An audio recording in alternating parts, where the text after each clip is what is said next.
நண்பர்கள் அனைவருக்கும் என்னுடைய அன்பான பணிவான வணக்கம். என் பெயர் ஜான். நான் ஒரு குடிநோயாளி.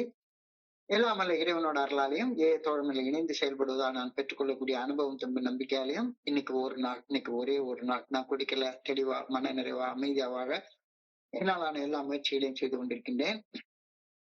இன்றைக்கு புதிதாக வந்திருக்கிற நண்பர் விமல், நண்பர் விக்னேஷ் 2 பேரையும் சரியான இடத்துக்கு சரியான நேரத்துக்கு வந்திருக்கீங்க அப்படின்னு நான் மனப்பூர்வமாக வெல்கம் பண்றேன். இது ஒரு டாபிக் மீட்டிங். நாம ஒவ்வொரு ஞாயிற்றுக்கிழமையும் நம்ம தோழமை பரிந்துரைக்கக்கூடிய 12 படிகள் அடங்கிய மீட்படையும் செயல் திட்டத்தை ஒவ்வொரு படியாக எடுத்து பார்த்து அதோடைய விளக்கத்தை பார்த்து இந்த கூட்டத்தை நடத்தி கொண்டிருக்கிறோம். அதன் தொடர்ச்சியாக இன்னைக்கு நாம 8வது வாரம் நடத்துறோம். 8வது படிநிலை பரிந்துரை வந்து அடைஞ்சிருக்கிறோம். நண்பர் நீல விநாயகம் குறிப்பிட்டது மாதிரி குடிநோய் பாதிப்புகள்ல இருந்து மீட்படைகிறதற்கு தோழமை பரிந்துரைக்கக்கூடிய ஒரே ஒரு வழி இந்த 12 ஸ்டெப் ரெக்கவரி ப்ரோக்ராம். 12 படிகள் அடங்கி மீட்படையும் செயல் திட்டம். நம்மளுடைய ஆல்கஹாலிக்ஸ் அனானிமஸ் அப்படின்ற பெரிய புத்தகம் இந்த 12 படிகள் அடங்கி மீட்படையும் செயல் திட்டத்தை மட்டும்தான் ரெக்கமெண்ட் பண்ணுது. நண்பர் மகாலிங்கம் குறிப்பிட்டது மாதிரி ஆரம்ப காலத்துல வந்த உடனே இது ஒரு நோய் அப்படின்னு சொன்னாங்க. குடிக்கிறது போய் ஒரு நோய் அப்படின்னு சொன்னாங்க. இது என்னடா இது நோய்? எனக்கு ஒண்ணுமே புரியல. நோய் இதுக்கு மருந்து மாத்திரை எல்லாம் கிடையாது, இதுக்கு ஆன்மீக தீர்வு மட்டும்தான் உண்டு இப்படிலாம் சொல்றப்ப எல்லாம் மண்டை கலண்டு போச்சு போல் இருக்கு, பைத்தியம் பிடிச்சு போச்சு போல் இருக்கு அப்படின்னு தான் ஆரம்ப காலகட்டத்துல நினைச்சேன். சோ குடிநோய் பாதிப்புகள் இருந்து மீட்படை தோழமை பரிந்துரைக்கும் 12 படிகள் அடங்கிய மீட்படையும் செயல் திட்டம் ஒரு ஆன்மீக செயல் திட்டம். ஆன்மீகத்தை தன்னுடைய அடிப்படை தன்மையாக கொண்ட ஒரு செயல் திட்டம் அப்படின்னு சொல்ற நேரத்துல எனக்கு ஆன்மீகம்னாலே எரிச்சலா வரும்.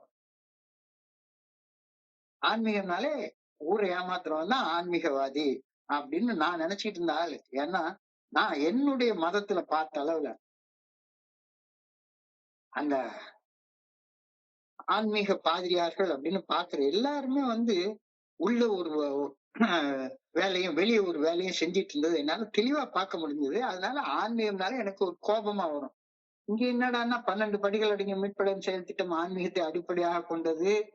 இந்த தத்துவங்களை வாழ்க்கை முறையாக வாழ்பவர்கள் குடிக்க வேண்டும் என்ற கட்டாயத்திலிருந்து மட்டுமல்ல, ஒரு செயல் அடிமையாக செயல்பட வேண்டும் என்ற கட்டாயமான நடத்தை முறையில் இருந்தும் அடிக்டிவ் பிஹேவியர்ஸ்ல இருந்தும் விடுதலை அடைந்து ஒரு ஆனந்தமான நிம்மதியான நிறைவாக உள்ள சமநிலையான வாழ்க்கை வாழ்வாங்க அப்படின்னு சொல்றப்ப இவங்க எல்லாம் வளர்றாங்க அப்படின்னு தான் எனக்கு தோணுச்சு.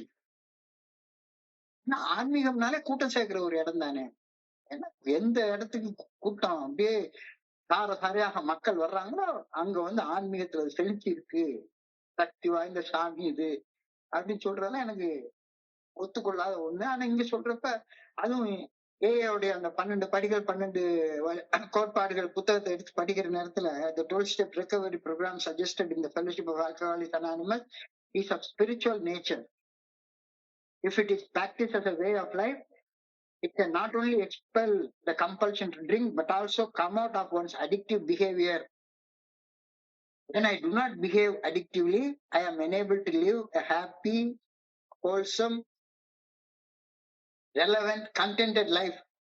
இதெல்லாம் கேட்கறதுக்கு நல்லா இருக்கு. பிராக்டிக்கலா எனக்கு சாதாரணமா ஒரு குடிக்கணும்ன்ற எண்ணம் அந்த எண்ணத்தையே கட்டுப்படுத்த முடியல. என்னகிட்ட போய் என்னமோ ஸ்பிரிச்சுவல் ஆன்மீகம் அது இதுன்னு சொல்றாங்களே அப்படின்னா ஆரம்ப காலகட்டத்துல தோணுச்சு.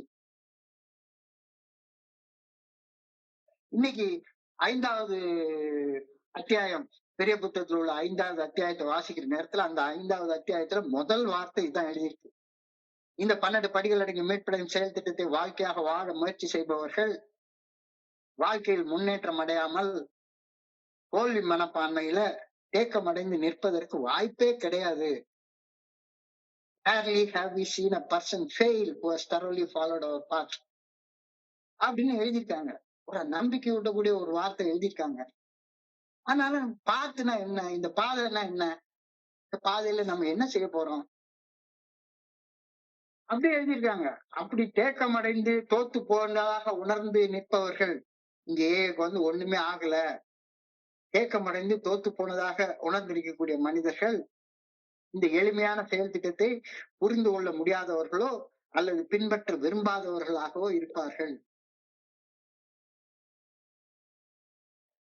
அவங்கதான் தோத்து போய் நிப்பாங்க. இந்த வழிமுறைய வாழ்க்கை முறையாக வாழ முயற்சி பண்ற யாருமே தோத்து போய் நிக்க மாட்டாங்க. தமிழ்ல அதை வந்து மீண்டும் குடிபோதைக்கு அடிமையாவது அரிது அப்படின்னு எழுதியிருக்காங்க. ஆனா பில்டபிள்யூடைய வார்த்தைகள்ல பார்த்தா rarely have we seen a person fail. வாழ்க்கையிலே தோத்து போய் நிக்க மாட்டான் அப்படின்னு அவர் ஒரு வாக்குறுதி மாதிரி கொடுக்கிறாரு. இந்த எளிமையான செயல் திட்டத்தை வாழ்க்கையாக வாழ தலைகீழாக நின்று தண்ணி குடிக்க வேண்டிய அவசியம்லாம் கிடையவே கிடையாது.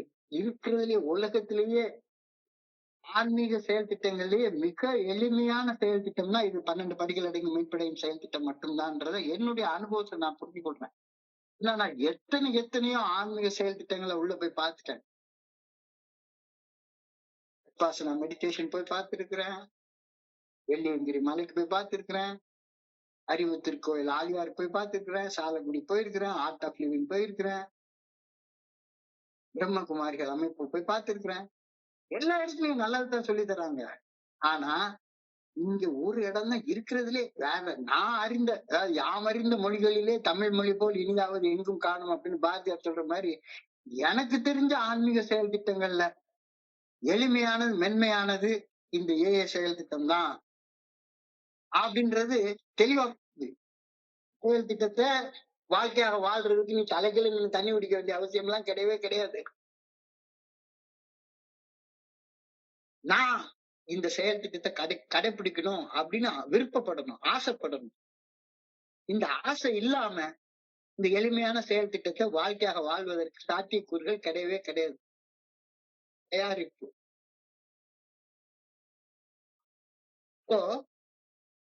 நான் கஷ்டப்பட்டுட்டேன் அப்படின்ற உண்மைய குடியால குடிச்சு இந்த நண்பர் நீல விநாயகர் சொன்ன மாதிரி மோசமான அடிமட்ட நிலையை வந்து தொட்டுட்டேன் அப்படின்றத ஒப்புக்கொண்டு இந்த குடிக்கிறதுல இருந்து வெளியே வரணும் அப்படின்ற ஒரு சாதாரண ஆசை அடையாத ஒரு மனுஷங்கிட்ட என்ன சொன்னாலும் இது நடக்க போறது இல்ல. குடிப்பதை நிறுத்த வேண்டும் என்ற சாதாரண விருப்பம் கூட சொல்லக்கூடாது, சாதாரண ஆசை, simple desire to stop drinking. Bill W அதை டிசையர் தான் சொல்றாரு, வில்லிங்னஸ்னு கூட சொல்லல, விருப்பம்னு கூட சொல்ற. சாதாரண ஆசை, குடிச்சு கஷ்டப்பட்டுட்டேன், இப்போ குடிக்கிறதுல இருந்து வெளியே வரணும்னு ஆசைப்படுறேன் அப்படின்னு நினைச்சா போதும், இது வந்து வேலை செய்ய ஆரம்பிச்சிரும் அப்படின்ற கருத்தை சொல்றாங்க. ஆனா அந்த சாதாரண ஆசையை வந்து அடையாத எவருமே இந்த செயல் திட்டத்துல இது பண்ண முடியாது அப்படின்ற கருத்தை இங்க சொல்றாங்க. இந்த செயல் திட்டத்தை 12 படிகள் அடங்கிய மீட்படையும் செயல் திட்டம்னு சொல்றாங்க. இந்த 12 படிகள் அடங்கிய மீட்படையும் செயல் திட்டத்தை 3 பகுதிகளாக பிரிச்சு சொல்றாங்க. தயாரிப்பு வழிமுறைகள், செயல் வழிமுறைகள், பாதுகாப்பு வழிமுறைகள். தயாரிப்பு வழிமுறைகள் 1 முதல் 3 வரையிலான படிநிலைகளில் கூறப்படும் பரிந்துரைகள். செயல் வழிமுறைகள் 4 முதல் 9 வரையிலான படிநிலைகளில் கூறப்படும் பரிந்துரைகள். 3 பாதுகாப்பு அல்லது பராமரிப்பு வழிமுறைகள், சஸ்டினன்ஸ் ஆர் மெயின்டெனன்ஸ் ஸ்டெப்ஸ், 10 முதல் 12 படிகளில் கூறப்படும் பரிந்துரைகள். முதல் 3 படிநிலை பரிந்துரைகளும் என்னுடைய மனசை தயார்படுத்தக்கூடிய இது. அந்த தயார்படுத்துறதுல முதன்மையானது குடிக்கிறது நிறுத்தணும், நான் ஒரு குடிநோயாளி என்று ஒப்புக்கொள்ளணும், அது முதல் படி. அந்த முதல் படியை தொடர்ந்து என்னாலையும் குடிக்காம வாழ முடியும் அப்படின்ற நம்பிக்கை வந்து அடையணும். அந்த நம்பிக்கைய வந்து அடையிறதற்கு என்னால கட்டுப்படுத்த முடியாது, என்னுடைய மனசை வச்சு என்னுடைய வெறி பிடிச்ச மனசை கட்டுப்படுத்த முடியாது, எனக்கு அப்பாற்பட்ட ஒரு உயர்ந்த சக்தியின் வழிகாட்டுதல் எனக்கு தேவை அப்படின்ற நம்பிக்கை வந்து அடையணும். அந்த நம்பிக்கைக்கு பணிந்து வாழ தீர்மானிக்கணும். இது வந்து என்னுடைய மனசை நானே பண்படுத்திக்கிறது, தயாரிச்சுக்கிறது. இந்த தயாரிப்பு நிறைவு நம்மை செயல் வழிமுறைகளுக்கு கொண்டு போகுது. நம்மளோட உயர்ந்த சக்தியின் வழிகாட்டுதலுக்கு எதிராக நம்முடைய கடந்த காலத்துல நாம் செய்த தவறுகளின் உண்மையான தன்மையை கடவுள் சாட்சியாக ஒரு மனுஷன் முன்னால கடவுள்கிட்ட ஒப்புக்கொள்றது. இது 5வது படிநிலை பரிந்துரைகளை செய்யறோம். இந்த 5வது படிநிலையில செயல்படுவதற்கு முன்னால செயல்படுவதற்கு நம்மளை தயாரிச்சுக்கிறது 4வது படிநிலை பரிந்துரை. அச்சமின்றி ஆழமாக நம்முடைய கடந்த கால ஒழுக்கங்கள் குறிச்சு ஒரு பட்டியல் போட்டு பார்த்தோம். அதுக்கப்புறமா 7வது படியில தவறான வாழ்க்கை வாழ்ந்ததால் விளைந்த குறைபாடுகளை நீக்கும்படி கடவுளை பணியோட வேண்டணும். கடவுளை பணியோட வேண்டுறதுக்கு முன்னால நம்மளை தயார்படுத்தி கொண்டு இறைவனுக்கு பணிந்து செயல்பட்டு விட்டு அதுக்கப்புறமா வேண்டணும். இது வரைக்கும் நம்ம போன வாரம் வரைக்கும் பார்த்துட்டோம்.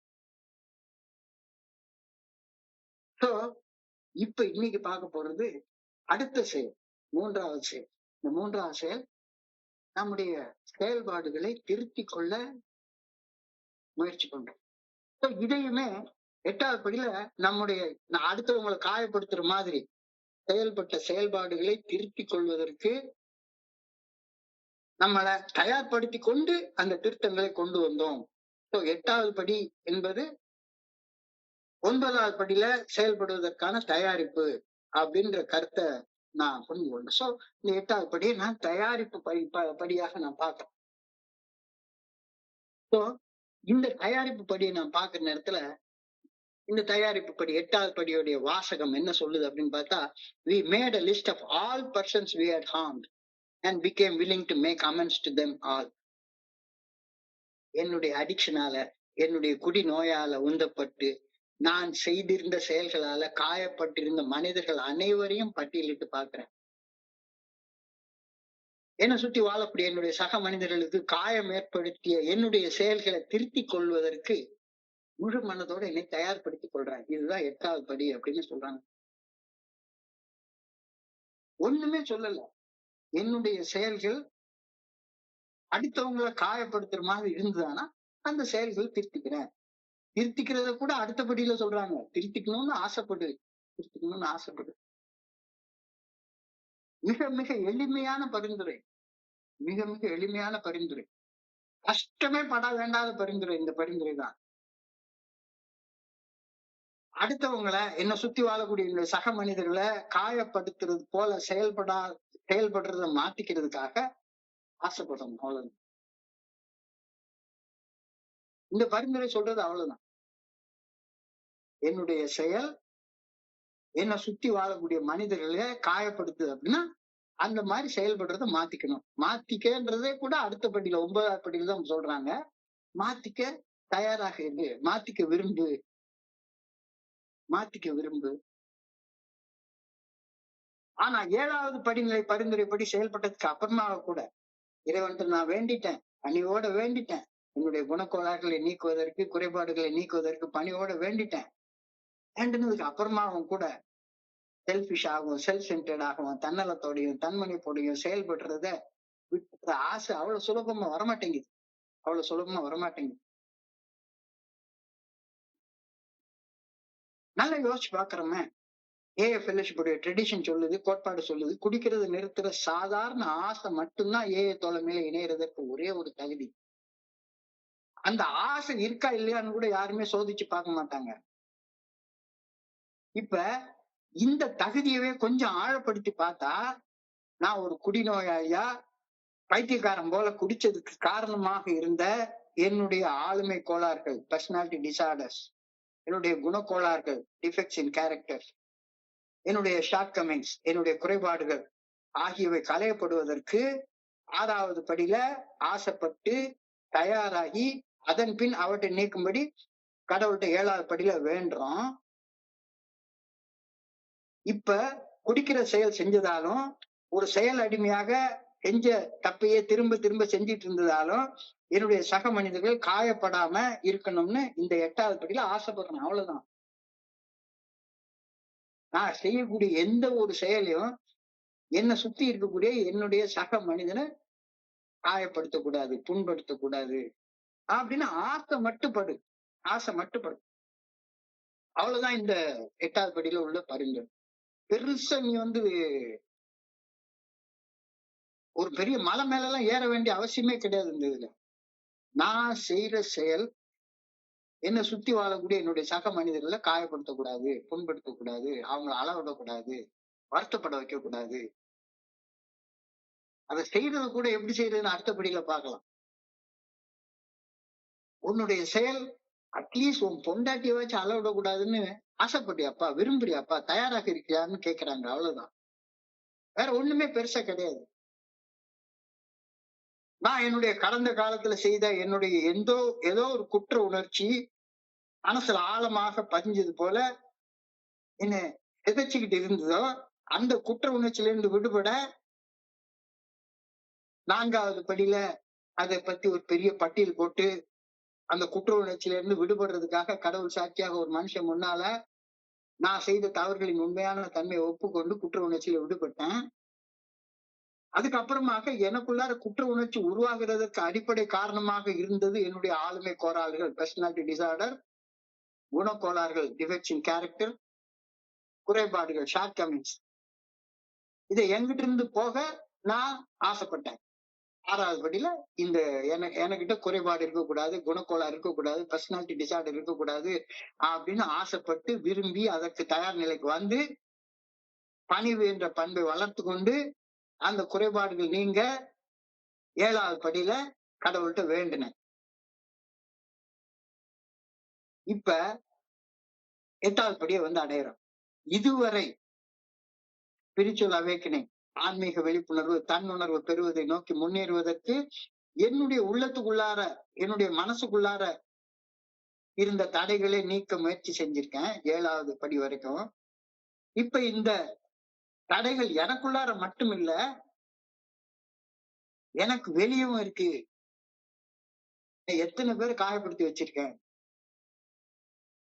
என்னை சுத்தி வாழக்கூடிய சக மனிதர்கள் எல்லாருமே இந்த கிறுக்கனெல்லாம் பாரு, பெரிய இன்னமும் ஒரு ஆல்கஹாலிக்ஸ் அனானிமஸ்னு ஒரு அமைப்பான், இதுல போறானா, இவன் பெரிய ஆன்மீகவாதி ஆயிட்டானா, இவன் 4 பேர் நல்லா வாழ்றதுக்கு காரணமா இருக்கானா, நான் சும்மா போனவன். நம்ம வீட்டுல ஒரு நல்ல வேலையை ஒண்ணும் பார்க்க வைக்கல, ஆனா இவன் ஊருக்கெல்லாம் செய்யறானே அப்படின்னு என்னுடைய மனைவியோ, அப்பாவோ, அம்மாவோ, கூட பிறந்தவங்களோ, ஆத்மார்த்தமான நண்பர்களோ நினைச்சிட்டு என்னைய சபிச்சுக்கிட்டே இருக்கிற நேரத்துல அந்த சாபம் என்னைய சும்மா விடுமா? என்னைய வளர விடுமா? அதுலயும் நான் அவங்களை காயப்படுத்துற செயல்களை இன்னமும் செஞ்சுட்டே இருந்தேன். நல்லது செய்யறேன், ஆனா என் பொண்டாட்டிக்கு நல்லது செய்ய மாட்டேன் அப்படின்னு மனப்பான்மையில நான் வாழ்ந்துட்டு இருந்தேன்னா எனக்கு ஏதாவது விடிவு உண்டா? சோ 7வது படிநிலை பரிந்துரை வரைக்கும் செயல்பட்டதுல என்னுடைய மனசுக்குள்ளார, என்னுடைய அகத்துல இருந்த தடைகளை நீக்க முயற்சி செய்தேன். இப்ப இந்த தடைகள் எனக்குள்ளார மட்டும் இல்ல, எனக்கு வெளியே என்னை சுற்றி வாழக்கூடிய என் சக மனிதர்கள்ட்டையும் இந்த தடைகள் இருக்குது. என் கடந்த கால தவறான ஒழுக்கத்தால் என்னை சுற்றி வாழ்ந்த என்னுடைய சக மனிதர்கள் எல்லாரும் கிட்டத்தட்ட யார் அந்த மனிதர்கள்? என்னுடைய அம்மா, என்னுடைய அப்பா, என் கூட பிறந்தவங்க, என்னைய கட்டிக்கிட்ட என் பொண்டாட்டி, நான் பெற்ற என் புள்ள, எனக்கு பொண்ணு கொடுத்த என்னுடைய மாமனாரு, மாமியாரு, என் பொண்டாட்டி கூட பிறந்தவங்க, என்னுடைய ஆத்மார்த்தமான நண்பர்கள், எனக்கு வேலை கொடுத்தவன், எனக்கு சம்பளம் கொடுக்கிறவன், எனக்கு கீழே வேலை பார்க்கிறவங்க, இவங்க கிட்ட எல்லாம் நான் சரியா நடந்துக்கிறல அப்படின்னு சொன்னா நான் ஏஐல வந்து என்ன செய்ய போறேன்? குடிக்காம இருந்து எப்படி என்னால நிம்மதியா வாழ முடியும்? இப்ப அப்படி என்னுடைய சக மனிதர்களை காயப்படுத்திய என்னுடைய செயல்களை கண்டுணர்ந்து அந்த செயல்களை திருத்திக் கொள்ள சாதாரணமா ஆசைப்பட்டு போதும். ரொம்ப கஷ்டம்னு நினைக்காது. தலைகீழ நின்று தண்ணி குடிக்கலாம் வேண்டாம். நான் செய்யற செயல் என்னை சுத்தி வாழக்கூடிய சக மனிதர்களை காயப்படுத்த கூடாதுன்னு ஆசைப்பட்டு போதும். அடுத்தது 9வது படியில பார்த்துக் கொள்ளாது. சாதாரணமா ஆசைப்படு. நான் செய்யற செயல் என்னை சுத்தி வாழக்கூடிய சக மனிதர்களை காயப்படுத்தக்கூடாது அப்படின்னு. சில நண்பர்கள் என்கிட்ட வந்து அடிக்கடி கேட்பாங்க, சார் இந்த ஸ்டெப் ஒர்க் எல்லாம் புதுசா வர்றவங்களுக்கு சொல்லாதீங்க சார், புதுசா வர்றவங்களுக்கு சொல்லாதீங்க. ஏன்னா நீங்க சொன்னீங்கன்னா அவன் போய் குடிச்சிருவான், அவன் போய் குடிச்சிருவான். அவன் வந்து கொஞ்ச நாள் கழிச்சு, ஒரு 1 வருஷம் 2 வருஷம் கழிச்சு அதுக்கப்புறமா அவனுக்கு ஸ்டெப் ஒர்க் எல்லாம் செய்யறதுக்கு நம்ம சொல்லலாம். இந்த வருஷம் வரைக்கும் அவன் அவுத்து விட்ட காளை மாடு மாதிரி என்ன வேணாலும் செஞ்சுட்டு போறான். ஏஐக்குள்ளார என்ன வேணா செஞ்சுட்டு போறான். அதுக்கு அப்புறமா ஒரு வருஷம் மெடல் வாங்கினதுக்கு அப்புறமாக, 2 வருஷம் மெடல் வாங்கினதுக்கு அப்புறமாக நாம வந்து இந்த வழிமுறைகளுக்கெல்லாம் அவனை இன்ட்ரோடியூஸ் பண்ணலாம். அது வரைக்கும் வழிமுறைன்னே சொல்லாதீங்க சார் அப்படி சொல்லி என்கிட்ட சொல்லுவாங்க. முதல்ல குடிக்காம இருக்கும். அப்புறமா போக போக ஸ்டெப் ஒர்க்ல இந்த இந்த வழி படி 12 படிகள் அடங்கிய மீட்படையும் செயல் திட்டத்தை வாழ்க்கையா வாழ்றதுன்னு நம்மளை ஈடுபடுத்திக் கொள்வோம் அப்படின்னு சொல்றாங்க. என்ன பொறுத்தளவுல இது சரியான அணுகுமுறையா? சரியான அணுகுமுறையா? என்னை என் சக மனிதர்களை காயப்படுத்தும் முதன்மையான செயல் குடிக்கிற செயல். ஆமா, என் பொண்டாட்டிய காயப்படுத்தின முதன்மையான செயல் என்ன? அவள் நம்பிக்கையை வளர்த்து கொஞ்சம் நம்புற நேரத்துல போய் திரும்பியும் போய் தண்ணியை போட்டுட்டு வந்துடுவேன். நான் குடிச்சிட்டு வந்தாலே ஏகப்பட்ட மாதிரி காயப்படுத்திடுவாங்க. இப்பதான் குடிக்கலையே, இப்பதான் குடிக்கிறத விட்டுட்டேனே, குடிக்கிறத விட்டு 29 வருஷம் வாழ்ந்துட்டேனே, இப்ப எதுக்கு நான் வந்து வேற எந்த காரியமும் செய்யணும்? பெற்றோருக்கெல்லாம் இதுக்கு மேல எதுக்கு?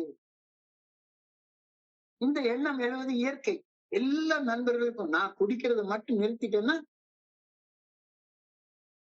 நான் ஜீசஸ் கிரைஸ்டுக்கு தம்பி, புத்தருக்கு தம்பி. குடிக்கிற ஒண்ணு மட்டும்தான் என்கிட்ட பிரச்சனை இப்படின்ற எண்ணத்துலதான் நான் வாழ்ந்து கொண்டிருந்தேன். இதுதான் என்னோட என்கிட்ட போய் குடிக்கிறத நிறுத்தின ஒரு பெரிய மகானாக மாறிட்ட என்கிட்ட போய் நீங்க ஸ்டெப் ஒர்க் பண்ணணும்னு சொன்னீங்கன்னா மன அழுத்தத்துக்கு நான் ஆளாயிடுவேன். அந்த மன அழுத்தத்தால திரும்பி போய் குடிச்சிருவேன் சார். அதனால என்கிட்ட போய் ஸ்டெப் ஒர்க் பத்தி எல்லாம் சொல்லாதீங்க அப்படின்னு சொல்றாங்க. மெல்லமா செஞ்சுப்போம், மெல்லமா செஞ்சுப்போம். இந்த ஸ்டெப் ஒர்க்க இப்படி இந்த மாதிரி மெல்லமா செஞ்சுக்கலாம் அப்படின்னு தாமதப்படுத்துறது நல்லதா? பில்டபிள்யூ வந்து அந்த கருத்தோட உடன்படவே இல்லை. பி தரோ ஃப்ரம் த வெரி ஸ்டார்ட். இது பிக் புக்ல கொடுக்கப்பட்டிருக்கிற பரிந்து. பி தரோ ஃப்ரம் த வெரி ஸ்டார்ட். குடிக்காம இருக்கிற செயலை கூட முதல் வழிமுறையில செயல்படுறதாக நீ நினைச்சுக்கிட்டு தான் பாரு. குடிக்காம இருக்க ஒரு நாள் குடிக்காம இருக்கிறது கூட இன்னைக்கு ஒரு நாளைக்கு முதல் ஸ்டெப்ப பண்றேன். 2வது ஸ்டெப் நம்பிக்கை வந்து அடையிறேன். நம்பிக்கையின்படி வாழ தீர்மானிக்கிறேன். நம்பிக்கைக்கு எதிராக வாழ்ந்த கடந்த கால வாழ்க்கையை பட்டியலிட்டு பாக்குறேன். அந்த வாழ்க்கையில் உள்ள தவறுகளின் உண்மையான தன்மையை ஒப்புக்கொள்றேன். நான் தவறு செய்வதற்கு காரணமாக இருந்த குணக்கோளாறுகள் என்கிட்ட இருந்து அகற்றப்படுவதற்கு தயாராக்கி பணிவோட செயல்படுற நிலையை வந்து அடையிறேன். பணிவை வந்து அடைஞ்சதுக்கு அப்புறமாக நான் வந்து என்னுடைய குறைபாடுகள் நீங்கும்படி இறைவனை பணியோட வேண்டுறேன். இவ்வளவு செஞ்சதுக்கு அப்புறமாக இதெல்லாம் ஒன்னை விட்டு ஒண்ணு அப்படியே தொடர் நிகழ்வுகளாக நிகழக்கூடிய நிகழ்வுகள் தானே. இன்னைக்கு குடிக்கிறத விட்டுட்டேன். பயப்படுறத, கோவப்படுறத, பொறாமப்படுறத, சந்தேகப்படுறத, காமவசப்படுறதெல்லாம் நாளைக்கு விட்டுறலாம். அது வரைக்கும் உட்கார்ந்து நான் பாட்டுக்கு என்னமோ ஏதாவது ஒரு வேலையை பார்த்துட்டே இருப்பேன்னா எப்படி ஒரு நாள் தொடர்ந்து குடிக்காம இருக்க முடியும்? எப்படி ஒரு நாள் தொடர்ந்து குடிக்காம இருக்க முடியும்? இந்த கருத்தை தான் வலியுறுத்தி இன்னைக்கு சொல்ல முயற்சி பண்றாங்க இல்லையா படிக்க.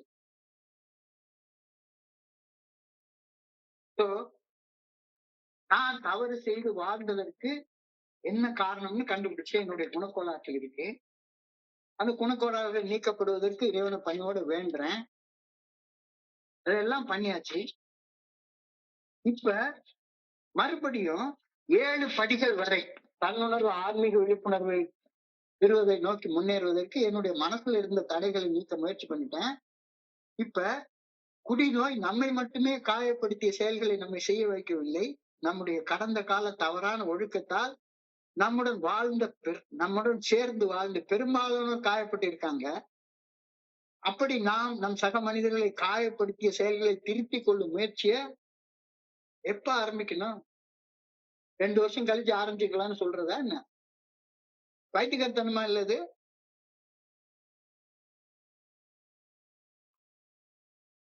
உடனே உடனே குடிக்காம இருக்கிறேன். அது காயப்படுச்சுது. நான் கோவப்பட்டா காயப்படுவாங்க. நான் பயப்பட்டா காயப்படுவாங்க. எந்த பொண்டாட்டியாச்சும் நான் அந்த ரூம்ல இருக்கிறப்ப, இந்த ரூம்ல உட்கார்ந்து ஒரு மனுஷன் வந்து உட்கார்ந்து ரூம பூட்டிப்புட்டு, இன்னைக்கு ஒரே ஒரு நாள் நான் வந்து குடிச்சிட்டு தூங்கிக்கிறேன் அதுன்ற மாரி, இன்னைக்கு ஒரே ஒரு நாளு நான் ஏதாவது பலான படம் பார்த்துட்டு தூங்கிக்கிறேன் அப்படின்னு இருந்தா காயப்படாம இருப்பாங்களா என்ன? ஏதோ குடிக்காம இருந்துட்டு போறாரு. விட்டுருவோம். என்னத்தையோ பண்ணிட்டு போறாரு. எதையோ பார்த்துட்டு போறாரு. எவ கூடயோ சுத்திட்டு போறாரு. குடிக்கலைல்ல இப்போ. அப்படின்னு எந்த பொண்டாட்டி காயப்படாம இருப்பாங்க? ஆனா காயத்த வெளிய காட்டிக்காம இருப்பாங்களா இருக்கும். அப்ப என்னுடைய அந்த அடிக்டிவ் பிஹேவியரால குடிச்சது ஒரு அடிக்ஷன். அடிக்ஷனுடைய சின்ன பார்ட் குடிக்கிறது. Addiction threatens us in so many ways அப்படின்னு சொல்றாங்க. செயல் அடிமைத்தனம் பல்வேறு வகைகளில் நம்மை அச்சுறுத்துகிறது. என்னுடைய செயல் அடிமைத்தனம் அடிக்ஷன் நிச்சயமாக என்னை சுத்தி வாழக்கூடிய மனிதர்களை காயப்படுத்தும். அப்படி யாரையெல்லாம் நான் காயப்படுத்தினேன் என்று ஆழமாக சிந்தித்து பட்டியலிட முயற்சி செய்யும் போது எனக்குள்ளார பெரிய தடை ஒண்ணு உண்டாகும். ஒரு பெரிய தடை ஒண்ணு உண்டாகும். அது எனக்கு நல்லா தெரியுது.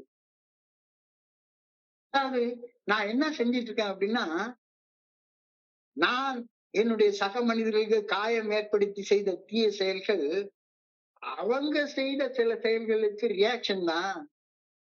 அதனால அது நியாயமானது அப்படின்னு என்னுடைய மனசுக்குள்ளார நானே நினைச்சு கொண்டு, அந்த தீய செயல்கள் செய்வதை திருத்திக் கொள்ள தேவையில்லை அப்படின்னு எனக்குள்ளாரையே ஒரு சமாதானத்தை உருவாக்கி வச்சிருக்கேன்.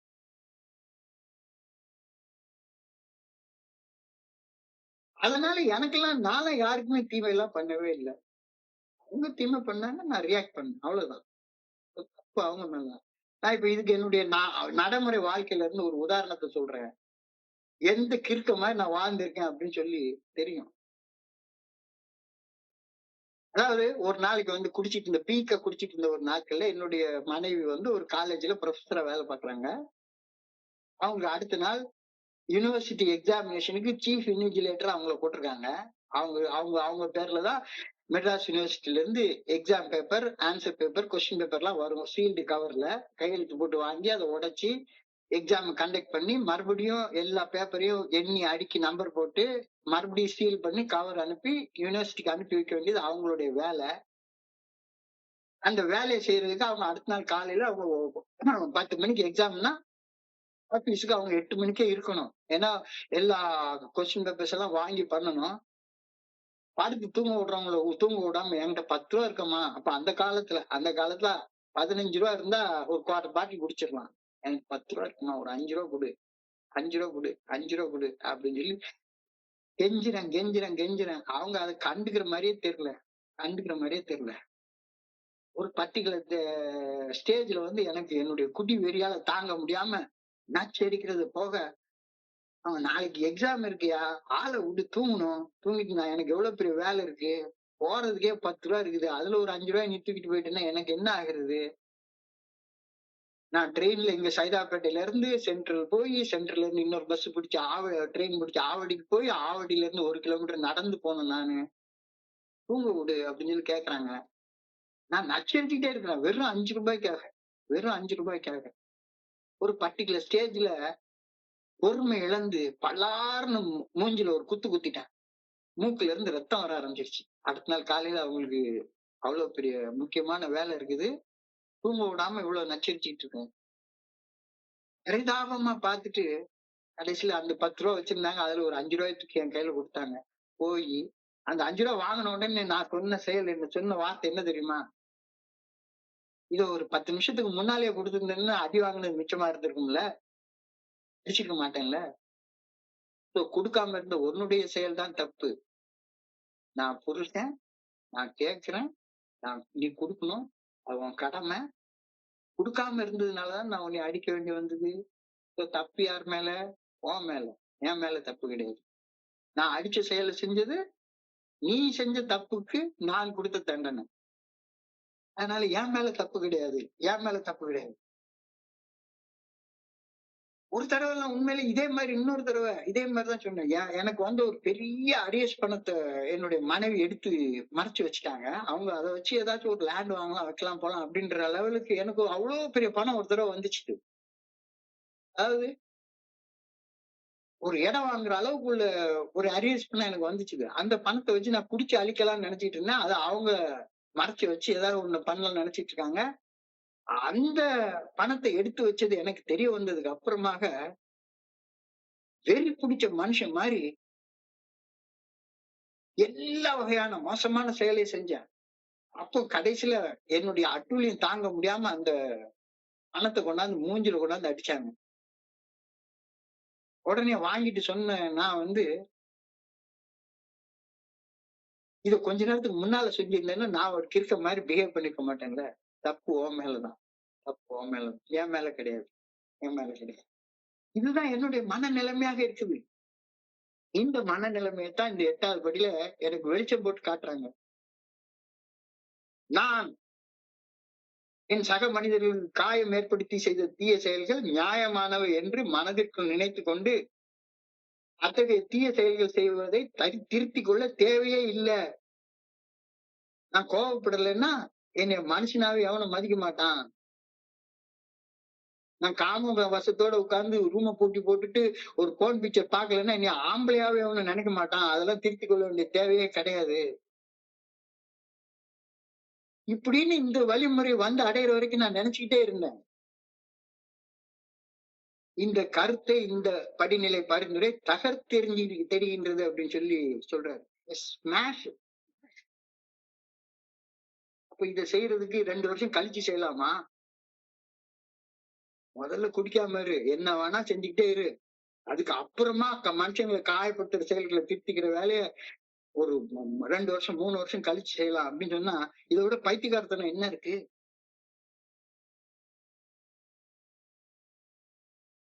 இந்த படிநிலை பரிந்துரையில சொல்லப்பட்டிருக்கிற மிக மிக முக்கியமான வார்த்தை, made a list of all persons. All எல்லா மனிதர்களுக்கும், எல்லா மனிதர்களுக்கும்.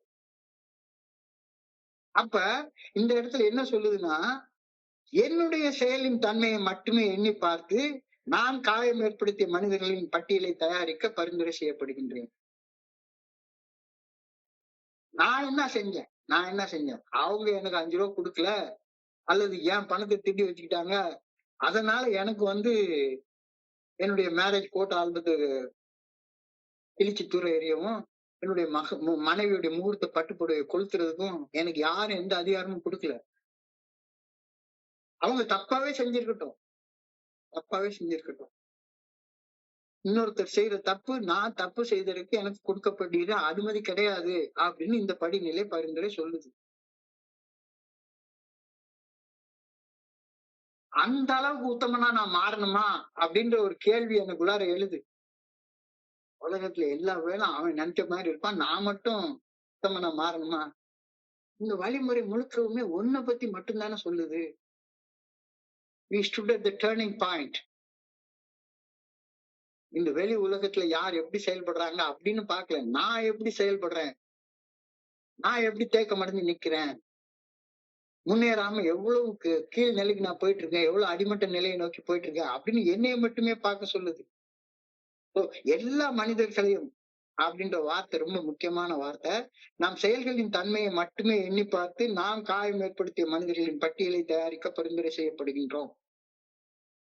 பிறருக்கு காயம் ஏற்படுத்திய தீய செயல்களை நியாயப்படுத்தி, இவன் தீய மனிதன் அப்படின்னு எனக்குள்ளாரே ஜட்ஜ் பண்ணிக்கிட்டு, எந்த ஒரு மனுஷனுடைய பெயரையும் இந்த பட்டியல்ல சேர்க்கிறத சொல்லவே இல்ல. மிக முக்கியமான வார்த்தை. நான் என்ன செஞ்சேன்? என்னுடைய செயல் அந்த மனுஷனை எப்படி காயப்படுச்சு? அந்த மனுஷனுடைய செயல் என்னை எப்படி காயப்படுச்சுது? அப்படின்னு சிந்திச்சு பார்க்க சொல்லவே இல்ல. அது அந்த மனுஷனுடைய வேலை. உன்னுடைய வேலை, நீ என்னத்தையோ நியாயமா வச்சுக்கிட்டு நீ செய்த செயல் எவ்வளவு பெரிய காயத்த, எவ்வளவு பெரிய ஒரு பாதிப்ப அந்த சக மனிதனுடைய வாழ்க்கையில உண்டாக்கி இருக்குது அப்படின்றத யோசிச்சு பாரு. மிக மிக முக்கியமான அம்சம். எந்த ஒரு மனிதரின் பெயரையும் அவன் செஞ்சதுக்கு ரியாக்ஷனா நான் செஞ்சேன், அதனால அந்த மனுஷனுடைய பெயர் இந்த பட்டியல சேர்க்க தேவையில்ல அப்படின்னு விட்டுறாத. அப்படின்னு விட்டுறாத. என் செயல்கள் எப்படி என் சக மனிதனை காயப்படுத்தின என்பதை மட்டுமே கவனித்து அந்த செயல்களை திருத்திக் கொள்ள தயார் நிலைக்கு வருதல், அந்த செயல்களை திருத்திக் கொள்ள விரும்புதல் இந்த பரியில பரிந்துரைக்கப்பட்டுள்ள செயல்பாடு. என்னுடைய சக மனிதர்கள், என்னை சுத்தி வாழக்கூடிய மனிதர்களுடைய தவறுகளை பட்டியலிட்டு பார்த்து அந்த தவறுக்கு எதிர்வினையாக நான் செய்த தவறான செயல்களை நியாயமான செயல்களாக கருதி கொள்வது, அதுதான்டா உன்னை வீணா போன ஒரு மனுஷனா மாத்திருக்கு. நான் கோவப்படுறது நியாயம், நான் பொறாமைப்படுறது நியாயம், நான் காமவசப்படுறது நியாயம். என் பொண்டாட்டி எனக்கு ஒண்ணுமே செய்யல, அதனால நான் வந்து இன்னொருத்தன் பொண்டாட்டிய கரெக்ட் பண்ணி போறது நியாயம். இதுதான் உன் வாழ்க்கையவே சின்னாபின்னப்படுத்தி இருக்கின்ற உனக்கு புரியலையா? உன்னுடைய தவறுகளை எந்த சூழ்நிலையிலையும் நியாயப்படுத்தாத. நியாயப்படுத்தாத. நான் வந்து இந்த சினிமா பார்த்து கெட்டு போன ஒரு மனுஷன்ல ஒரு ஆள். இன்னைக்கும் எனக்கு சினிமான்னா அந்த பைத்தியம் இருக்கு. அந்த சினிமால வந்து ஒரு ஒரு விஷயம் சொல்லுவாங்க. ஒரு டயலாக் வரும். நான் நல்லவனுக்கு நல்லவன், கெட்டவனுக்கு கெட்டவன். சோ கெட்ட செயல்கள் செய்வதற்கு எனக்குள்ளார நியாயம் கற்பித்துக் கொள்தல் நிறுத்தப்பட்டாக வேண்டும். நிறுத்தப்பட்டாக வேண்டும். ரொம்ப காலம் அந்த ஒரு நினைப்பு நினைச்சிட்டு இருந்தேன். 4 பேருக்கு நல்லது செய்யறதுன்னா எல்லா கெட்ட செயலும் கூட நல்ல செயல் தான். மலைக்கல்லனாக நினைச்சுக்கிறது. இந்த பல சினிமாக்கள்ல காட்டுவான். ஒரு சின்ன பையன், ஒரு சின்ன தங்கச்சி இருப்பா. அவன் போய் பக்கத்துல போய் தங்கச்சிக்கு பசிக்குதுங்க, ஒரு பன்னு குடுங்க அப்படின்னு சொல்லி கேட்பான். பன்னு குடுக்க மாட்டான். அவன் மேல வெண்ணி தண்ணி தூக்கி ஊத்த முயற்சி பண்ணுவான். உடனே இவன் என்ன பண்ணுவான்? அந்த அந்த கடையில இருந்து ஒரு பண்ண திருடிட்டு ஓடியே வருவான். அவனை திருப்பி ஓட ஓட ஓட ஓட கால சக்கரம் ஓடும். இவன் வந்து மலைக்கல்லனா மாறிடுவான். ராபின்ஹுட்டா மாறிடுவான். திருடுற செயல் அவனை பொறுத்தளவுல நல்ல செயல் அப்படின்னு ஆயிடுச்சு. நான் செய்த தீய செயல்கள் இல்லாம எனக்குள்ளார ஒரு நியாயத்தை கற்பிச்சு கொண்டு இப்படியே வாழ்ந்து கொண்டிருந்த ஒரு கிறுக்க மாதிரி தான் வாழ்ந்துட்டு இருந்தேன். நான் எந்த வம்புக்கும் போக மாட்டேன், அந்த வம்ப விட மாட்டேன். 4 பேருக்கு நல்லது செய்யறதுன்னா எந்த செயலும் கெட்ட செயல் இல்ல அப்படின்னு ஒரு மனுஷனுடைய கருத்து. அந்த கருத்தை நிரூபிக்கிறதுக்கு ஒரு பெரிய படமே எடுத்து வச்சிருக்கான். மெசேஜ் சொல்றாங்களாம். நான் ஒரு நாளைக்கு எங்க வீடு வந்து திருநெல்வேலி கோர்ட் ஏத்த மாதிரி, திருநெல்வேலி டிஸ்ட்ரிக்ட் கோர்ட்டுக்கு ஏத்த மாதிரி இருக்குது. அந்த கோர்ட் வாசல்ல நிறைய திருக்குறள் எழுதி போட்டிருப்பாங்க. இந்த திருக்குறள்ல ஒரு குறள், ஈன்றாள் பசி காணினும் செய்யற்க சான்றோர் பழிக்கும் செயல் அப்படின்னு ஒரு வார்த்தை போட்டிருக்கு. ஈன்றாள் அப்படின்னா என்னை பெத்தெடுத்த அம்மா, என்னை பெத்தெடுத்த தாய். என்னுடைய பெத்தெடுத்த தாய் வந்து பசியால வாடிக்கிட்டு இருக்கா அப்படின்னு சொல்லி பார்த்தாலும் திருடுற செயலையோ அல்லது எவனையாச்சும் அடிச்சுட்டு பணம் சம்பாதிக்கிற செயலையோ செய்யாத. ஈன்றால் பசி காணினும் செய்யற்க சான்றோர் பழிக்கும் செயல். நான் தான் குவார்டர் பாட்டில் குடிக்கிறதுக்கே சான்றோர் பழிக்கும் செயலை செஞ்சிருவேனே. அப்புறமா ஈன்றால் பசி காணினும் அந்த நிலைமைக்கெல்லாம் நான் ஏன் போனோம்? என் மனசு வந்து நான் அடுத்தவங்களை காயப்படுத்துற மாதிரி செயல்படுறதை நியாயப்படுத்திக்கிட்டே இருக்குது. யாராச்சும் ஒருத்தங்க நான் சொல்ற கருத்துக்கு முரண்பட்டு சொன்னாங்கன்னா உடனே போய் இன்னொரு கூட்டத்தை ஆரம்பிச்சிருவேன். என்ன நியாயம்? நியாயம். இன்னொரு ஜிஎஸ்ஓவே ஆரம்பிச்சிருவேன். நியாயம் அது. என்னுடைய கோபம். இது வந்து என்ன தீங்கு செய்யறது அதை பத்தியெல்லாம் எனக்கு கவலையே கிடையாது. என்னுடைய செயல்கள் என்னுடைய சக மனிதர்களை எப்படி பாதிக்குது அப்படின்னு இந்த படியில கொஞ்சம் ஆழமாக யோசிச்சு பாரு. சினிமா டயலாக் எல்லாம் வேண்டாம். நான் நல்லவனுக்கு நல்லவன், கெட்டவனுக்கு கெட்டவன். நான் எந்த வம்புக்கும் போக மாட்டேன், வந்த வம்ப விட மாட்டேன். நீ ஒன்னும் கடவுள் எல்லாம் கிடையாது. யாரையும் தீர்ப்பிட்டு போய் அவங்களுக்கு தண்டனை கொடுக்கறதுக்கு. நீ சாதாரண குடி நோயாளி. இப்பதான் மெல்ல மெல்ல மெல்ல மெல்ல ஒவ்வொரு படியாக மேல ஏறி வந்துட்டே இருக்க. உன்னுடைய நிலைமையை நீ புரிஞ்சுக்கோ.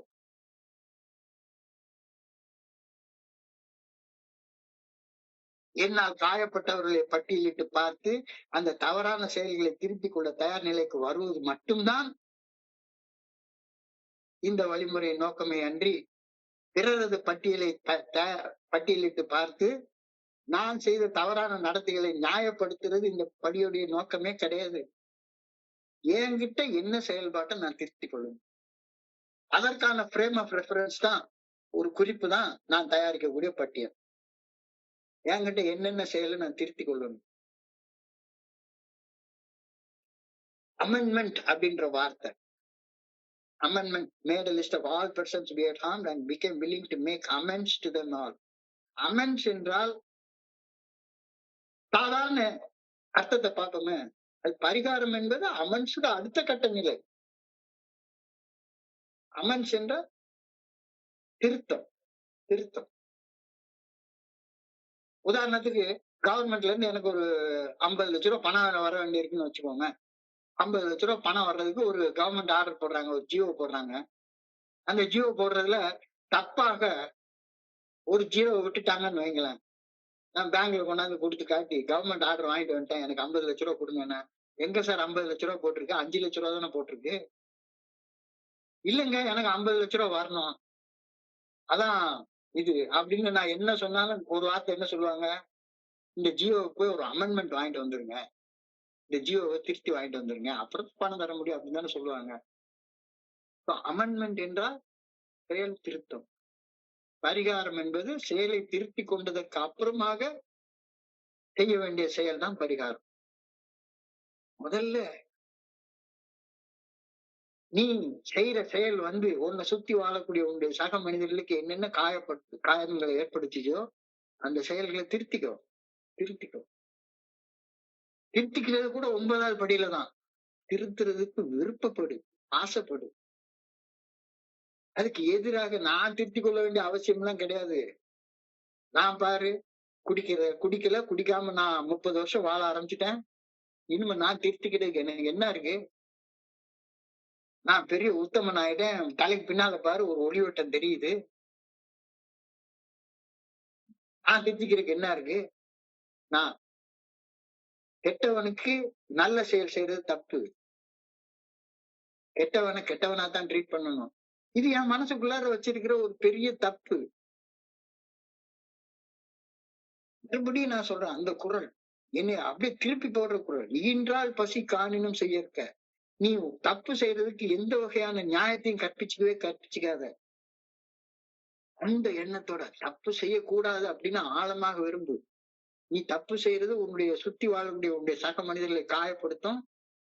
எந்தெந்த செயல்கள் உன்னுடைய சக மனிதர்களை காயப்படுத்தி இருக்கு அப்படின்னு பார்த்தேன்னா, என்னுடைய எல்லா செயலும் காயப்படுத்தி இருக்கு.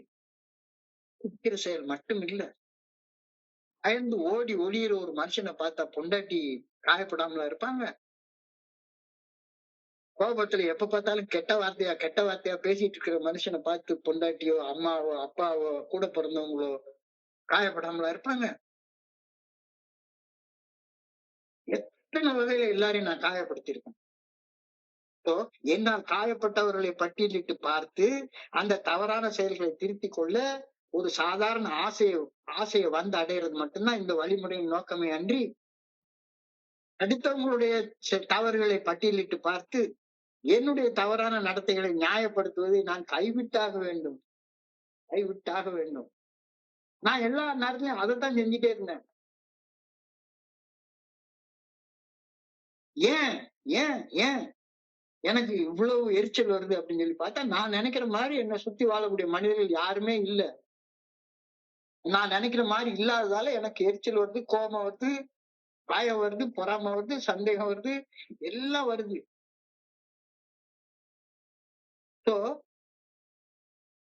எனக்கு எரிச்சல் விட்டு மனிதர்கள் திருப்பி எரிச்சல் விட்டுறது சரிதானேன்னு நான் நினைச்சிட்டு இருக்கேன். எனக்கு ஒருத்தன் எரிச்சல் விட்டுறான், இனி ஒரு கெட்ட வார்த்தை சொல்லி திட்டுறான், அவனை திருப்பி திட்டுறது தானே கரெக்டு.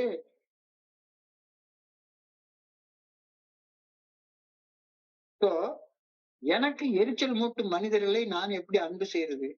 இந்த படிநிலை பரிந்துரையில அன்பு செய்யணும்னு ஆசையாச்சும் படும். முதல்ல பெருசாலாம் ஒண்ணு வேண்டாம். யாரையும் அன்பு செய்யறது மாதிரி நடிக்காத. இது புரிந்து கொள்ளப்பட வேண்டிய அடிப்படை உண்மை. யாராச்சும் எனக்கு எரிச்சல் ஊட்டினால், அவங்க என்னை எரிச்சல் அடைய வைக்கிறதுக்காக தான் அந்த மாரி செய்றாங்க அப்படின்றத புரிஞ்சு கொண்டு, என் பங்குல நான் என்ன செய்யணும் அப்படின்றத யோசிச்சு பாரு. அவங்க செய்யற செயல் எனக்கு ஏன் எரிச்சல உண்டு பண்ணுது அப்படின்னு சொல்லி பார்த்தேன்னா, நான் எதிர்பார்க்கிற மாரி நடக்கணும் அப்படின்னு நான் நினைக்கிறதுனால தானே அந்த பிரச்சனை வருது. நான் எதிர்பார்க்கும் வகையில என்னுடைய மனைவி நடக்காத ஒரே காரணத்தினால மட்டும் தானே நான் எரிச்சல் அடைகின்றேன். நான் விரும்பும் வகையில் என் சக மனிதர்கள் இல்லாது இருக்கும்போது எனக்குள்ளார எரிச்சல் உண்டாகுது. எனக்குள்ளேயே நான் இது சரி, இது தவறு அப்படின்ற ஒரு கருத்தை உருவாக்கி, அந்த கருத்தை நான் இறுக பற்றிக் கொள்ளும்போது, எனக்கு எரிச்சல் உருவாக நான் தான் காரணமாக அமைகின்றேன். ஏன்னா நானே நினைச்சுக்கிறேன். இது சரி, இது தப்பு. இதுக்கு எந்த மாரி செய்றவங்க மேலலாம் எரிச்சல் வரணும். இந்த வழிமுறைய செய்யணும்னா இதுதான் வழி. நான் சொல்றது தான் வழி. இது ஒண்ணுதான் சரியான வழி. அப்படின்னு எனக்குள்ளார நான் தீர்மானித்த பின்னர், என்னுடைய தீர்மானத்துக்கு எதிராக செயல்படும் அனைவர் மீதும் எனக்கு எரிச்சல் உண்டாகுது. எரிச்சலால ஏதாவது தப்பு செய்யணும், அந்த தப்ப நியாயம்னு வேற சொல்லிக்கிறேன். ஆரம்பத்துல என் மனசுக்குள்ளார உருவாகக்கூடிய சாதாரண எரிச்சல், காலத்தின் ஓட்டத்துல ஒரு கோபமாக மாறுது. மேலும் காலம் செல்ல செல்ல கோபம் வெறுப்பா மாறுது. வெறுப்பு மனக்கசப்பா மாறுது.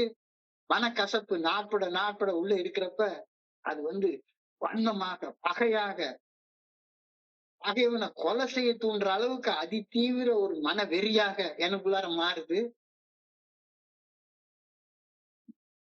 இதுக்கெல்லாம் அடிப்படை காரணம் என்ன? அடிப்படை காரணம் என்ன? எனக்கு உள்ளார இந்த உலகம் இப்படித்தான் இருக்கணும் அப்படின்னு ஒரு கருத்தை உண்டாக்கி வச்சிருக்கிறேன். நல்லா யோசிச்சு பாரு. என்னுடைய குருஜி சொல்லுவாரு, உன்னுடைய கருத்துக்களை ஒத்த கருத்துக்களே கொண்ட மனுஷர்கள்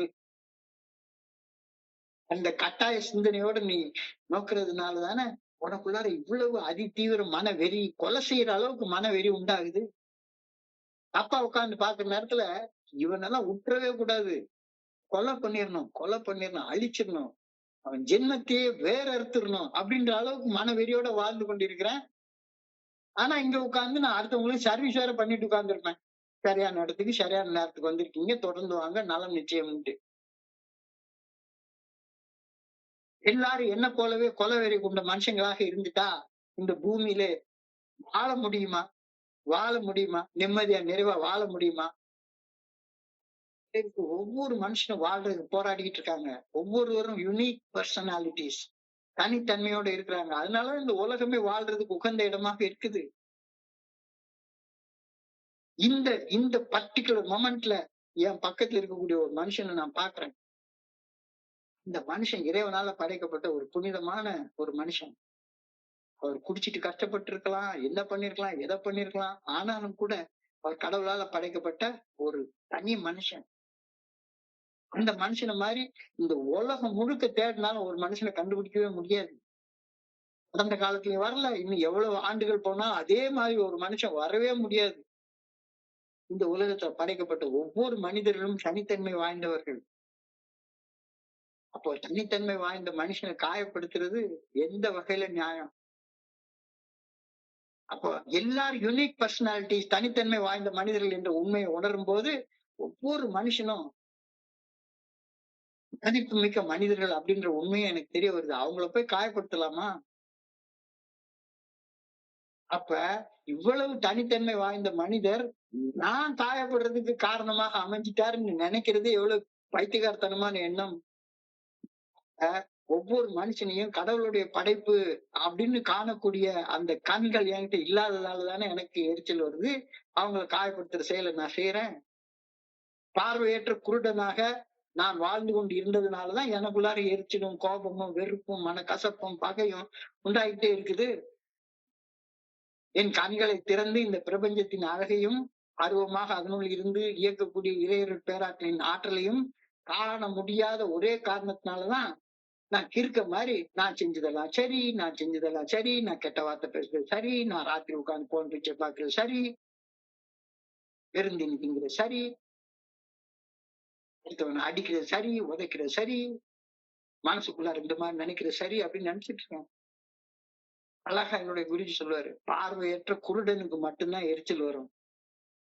கண்கள் திறக்கப்படும் போது என் அகத்தினில் எரிச்சலுக்கு இடமே இருக்காது. இந்த கண்களை திறந்து பாக்குற இடம் தான் இந்த 8வது படி. கண்களை திறந்து பாரு. ஏன் இந்த மாதிரி எல்லாம் செஞ்ச? உன் மனசுக்குள்ளார அடுத்தவன் மோசமானவன், அவன அழிச்சிடணும் அப்படின்ற எண்ணம் உனக்குள்ளார உண்டாகுது தானே. அடுத்தவன் மோசமானவன் இல்ல, நீதான் மோசமானவன். நீதான் மோசமானவன். இப்போ நல்லா பார்த்துக்கோ, நல்லா பார்த்துக்கோ. என்னால் காயப்படுத்தப்பட்டவர்களை பட்டியலிட்டு பார்த்து அந்த அந்த என்னுடைய தவறான செயல்களை திருத்திக் கொள்ள தயார் நிலைக்கு வருவது மட்டும்தான் இந்த வழிமுறையின் நோக்கமே அன்றி, பிறரது தவறுகளை பட்டியலிட்டு பார்த்து நான் எரிச்சல் அடைவதை, நான் பகை உணர்ச்சியோடு செயல்பட்டதை நியாயமாக கருத்தியது. இதை விட்டுறணும். ஒவ்வொரு மனுஷனும் அவனவனது கர்ம வினைகளுக்கு ஏற்ப வினை பயன்களை அனுபவிப்பாங்க. நானும் அப்படித்தான். நான் செய்த கர்மங்கள் தான் என்னுடைய மனநிலையை நிர்ணயிக்கும். இந்த புரிதலின் வெளிச்சத்துல நான் இந்த 8வது படிநிலை பரிந்துரையின்படி செயல்பட்டு என்னால் காயப்பட்ட அனைத்து மனிதர்களையும் பட்டியலிட்டு பார்க்கிறேன். அவங்க என்ன செஞ்சாங்கன்றது அவங்க கர்மம். நான் செஞ்சேன்றது என்னுடைய கர்மம். என்னுடைய கர்மம் என்னை எப்படி பாதிச்சது அப்படின்றத கண்டுபிடிக்கிறது தான் இங்க வேலை. நான் அடுத்தவங்களுக்கு தப்பு செய்யக்கூடிய செயல் பூமரங் மாதிரி என் தலை மேல வந்து விடியும். அப்ப இந்த இடத்துல நல்லா பாருங்களேன். நான் ஒரு பட்டியலை தயாரிக்கிறேன். அந்த பட்டியல ஒரு மனுஷனுடைய பெயரை எழுதணும் அப்படின்னா, அந்த மனிதர் எனக்கு காயம் ஏற்படுத்தியதாக நான் நினைச்சுக்கிட்டு இருந்த செயலுக்காக அவரை மன்னிச்சா மட்டும்தான் அந்த பட்டியல அவர் பேரை இணைக்க முடியும். நான் மன்னிக்காத வரைக்கும் என்னைக்காச்சும் அந்த பட்டியல அவருடைய பேரை நான் எழுத முடியுமா?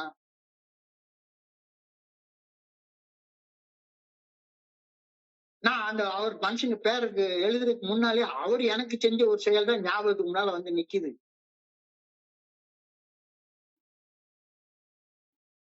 அதாவது ஒரு அழகா என்னுடைய குருஜி வந்து சிரிச்சுக்கிட்டே ஒரு விஷயம் சொல்லுவாரு.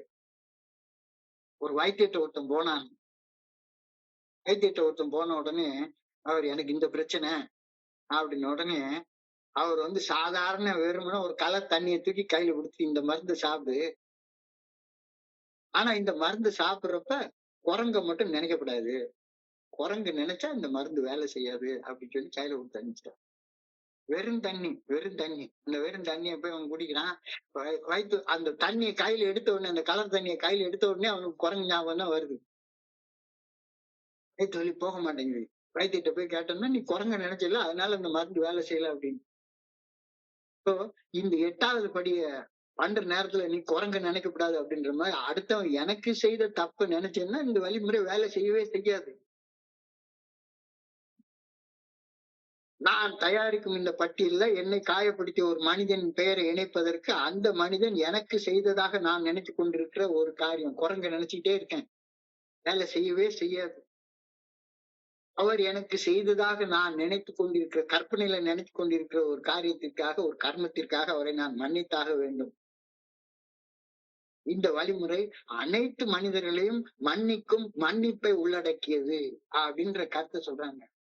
So, இந்த இந்த படிநிலை ஆரம்பிக்கிறதுக்கு முன்னாலேயே புத்தகத்தை மூடி வச்சுட்டு எல்லாம் யாரு என்னை சுத்தி வாழக்கூடிய மனிதர்கள், என்னுடைய அம்மாவா இருந்தாலும் சரி, அப்பாவா இருந்தாலும் சரி, யாராக இருந்தாலும் சரி, அவங்களை மன்னிக்கணும். மன்னிச்சதுக்கு அப்புறம் தான் ஓஹோ அவங்க நமக்கு இவ்வளவு நல்லா செஞ்சிருக்காங்க அப்படின்னு எனக்கு ஞாபகம் வரும். எனக்கெல்லாம் எங்க அப்பாவை பத்தி நினைக்கிற நேரத்திலேயே எங்க அப்பா வந்து சின்ன வயசுல நான் 6ஆம் கிளாஸ் படிக்கிற நேரத்துல எங்க அப்பாவுடைய கையெழுத்த ஒரு பரீட்சை பேப்பர்ல போட்டேன் அப்படின்ற காரணத்தை வச்சுக்கிட்டு என்னமோ நான் பெரிய 1 கோடி ரூபாய் செக்ல போர்ஜரி பண்ணிட்டேன் அப்படின்ற நினைப்புல என்னை பிடிச்சி நாடு ரோட்ல எல்லாரும் முன்னாலையும் அடி அடி அடி அடின்னு அடிச்ச ஞாபகம் வந்தது. நான் காலேஜ் படிக்கிற நேரத்துல எங்க அப்பா முன்னால ஒரு சிகரெட் எடுத்து அவங்க மூஞ்சில ஊதுற மாதிரி ஊதுறது ஒரு அப்பா அம்மா மூஞ்சில. அதுக்கு என்ன காரணம் அப்படின்னு சொல்லி பார்த்தா சரிதான், அவங்க என்ன 6 வயசுல அடிச்சாங்கல்ல,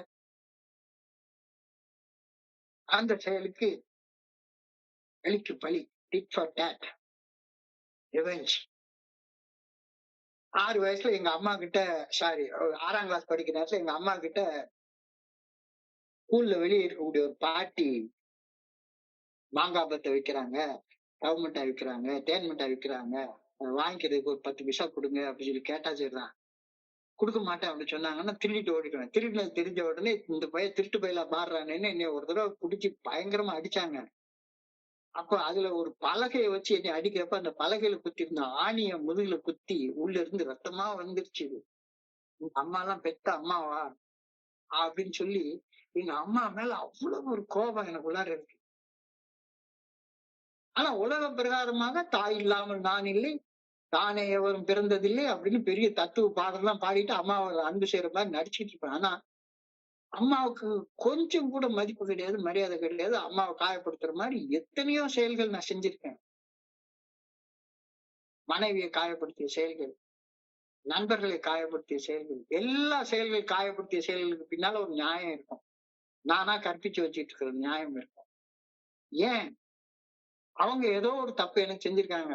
எங்க அப்பா வந்து என்னைய 4 பேர் பாக்குறதுக்கு முன்னால என்னைய ஒரு திருட்டு பையன் மாதிரி அடிச்சது.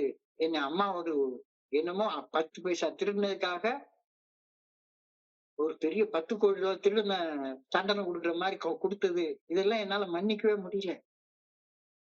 அப்ப இந்த வழிமுறை மன்னிப்பை உள்ளடக்கியது அப்படின்ற கருத்து இந்த இடத்துல சொல்ல வர்றாங்க. நான் தயாரிக்கும் பட்டியலில் என்னை காயப்படுத்திய ஒரு மனிதரின் பெயரை, என்னுடைய அப்பா, என்னுடைய அம்மா, யார் பெயரையாவது இணைப்பதற்கு அந்த மனிதர் எனக்கு காயம் ஏற்படுத்தியதாக நான் நினைத்துக் கொண்டிருக்கிற செயலுக்காக அவரை நான் மன்னித்தாக வேண்டும். இந்த வழிமுறை அனைத்து மனிதர்களையும் மன்னிக்கும் மன்னிப்பை உள்ளடக்கியது அப்படின்றது புரியுது. அப்போ என்னுடைய குருஜி எனக்கு ஒரு பெரிய பாடத்தை கத்துக் கொடுத்தாரு. ஒரு பெரிய பாடத்தை மன்னித்தல்னா என்னன்னு எனக்கு தெரியாது. மன்னித்தல்னா என்ன?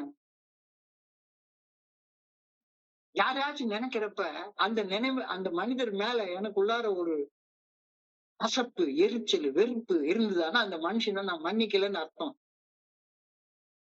மன்னிப்புன்றது வெறும் வார்த்தையால் அடங்குனே கிடையாது. அந்த மன்னித்தல் அப்படின்ற வார்த்தைக்கு என்னுடைய குருஜி பிரிச்சு சொல்லுவாரு. மண் பிளஸ் இற்றல் மன்னித்தல். மண் என்றால் மனசு, இற்றல் என்றால் இல்லாது செய்து விடுதல். மனசுல வெறுப்பும், கசப்பும், எரிச்சலும் இல்லாது செய்து விடுவதுதான் மன்னித்தல்.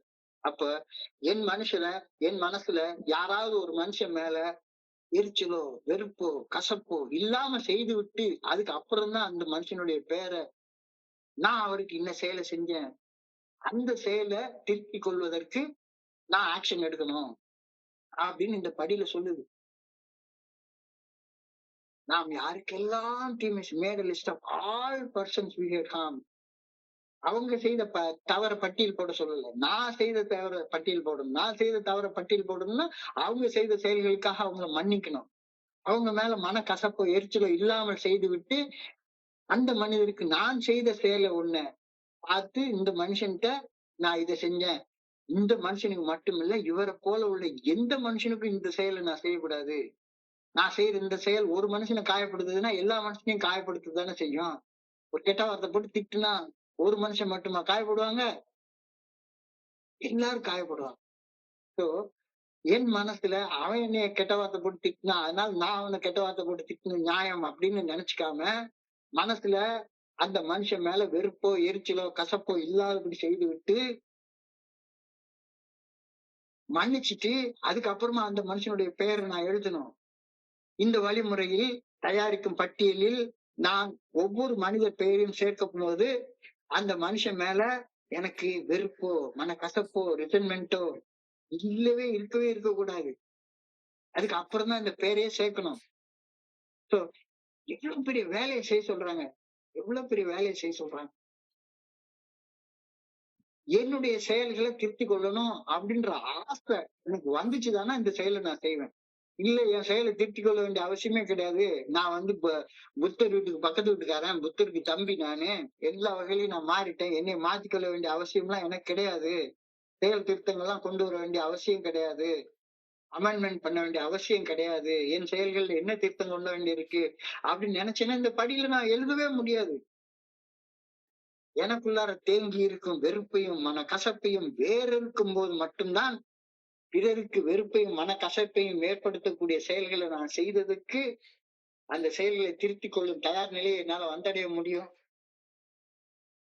எனக்குள்ளாரையே ஏற்கனவே உட்கார்ந்து ஏகப்பட்ட ரிசன்மெண்ட் இருக்கு, அதுவும் பெத்தெடுத்த அம்மா அப்பா மேலேயே இருக்கு. அத நான் உள்ள தேக்கி வச்சிருக்கேன். எனக்குள்ளார வெறுப்பையும் மனக்கசப்பையும் வேர் இருக்கும்போது மட்டும்தான் பிறருக்கு வெறுப்பையும் மனக்கசப்பையும் ஏற்படுத்தக்கூடிய செயல்கள் செய்ததை, அந்த செயல்களை திரும்பியும் செய்யாம இருக்கக்கூடிய அந்த விருப்பத்தை, ஆசையை என்னால வந்து அடைய முடியும். இந்த வெறுப்பாலையும் மனக்கசப்பாலையும் நான் எவ்வளவு கேவலமான வாழ்க்கைய வாழ்ந்துட்டேன் அப்படின்றத கொஞ்ச நேரம் யோசிச்சு பாருங்க.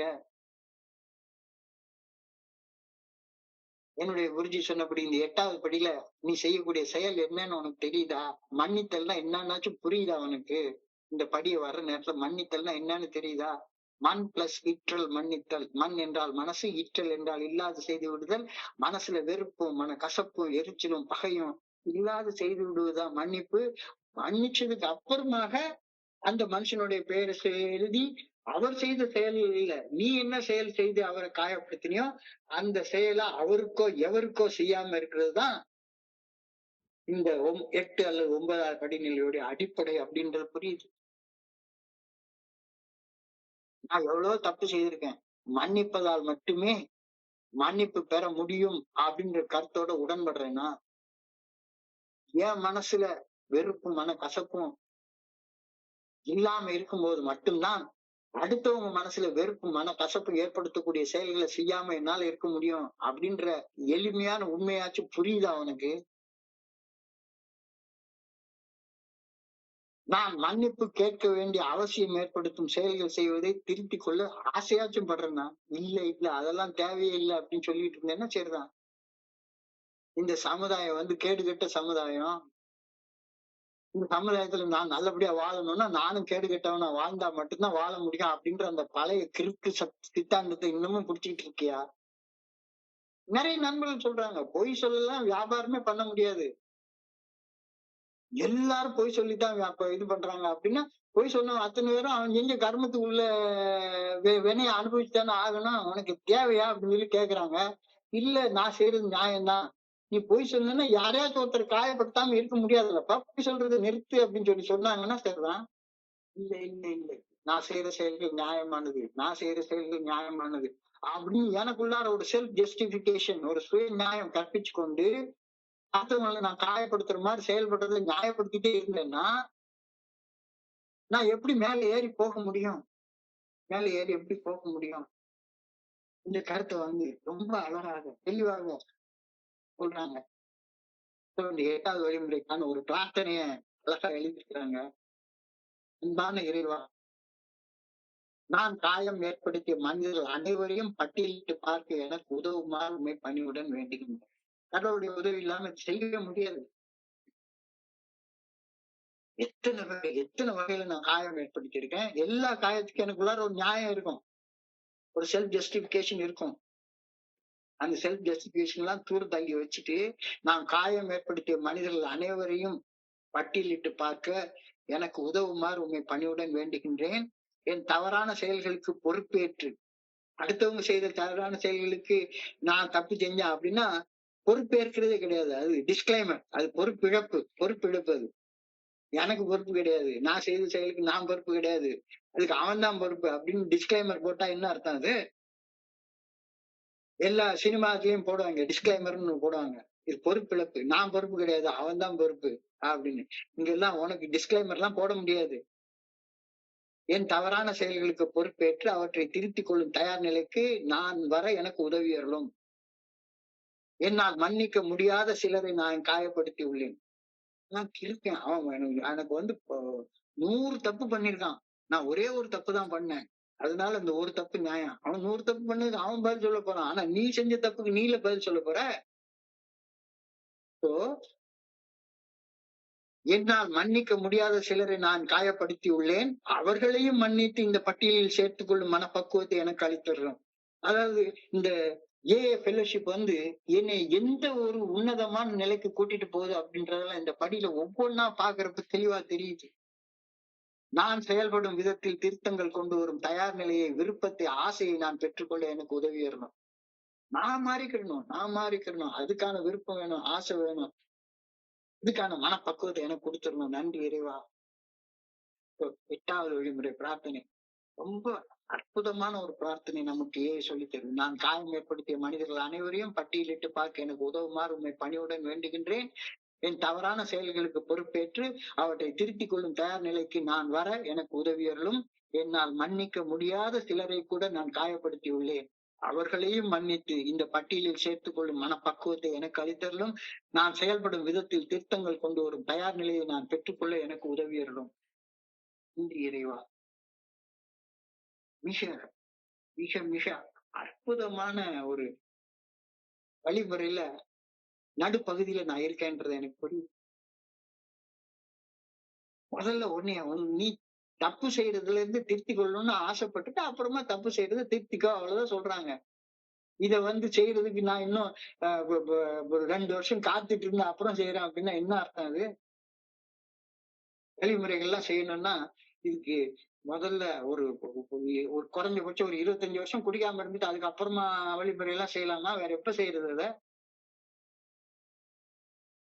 ரொம்ப ஒரு ஆழமா சிந்திக்க வேண்டிய ஒரு நிலையில் நம்ம இருக்கோம். என்ன சிம்பிளா சொல்றாங்க, அடுத்தவங்கள காயம் ஏற்படுத்துற மாதிரி செயல்கள் செய்வதை திருத்திக்க ஆசைப்படு.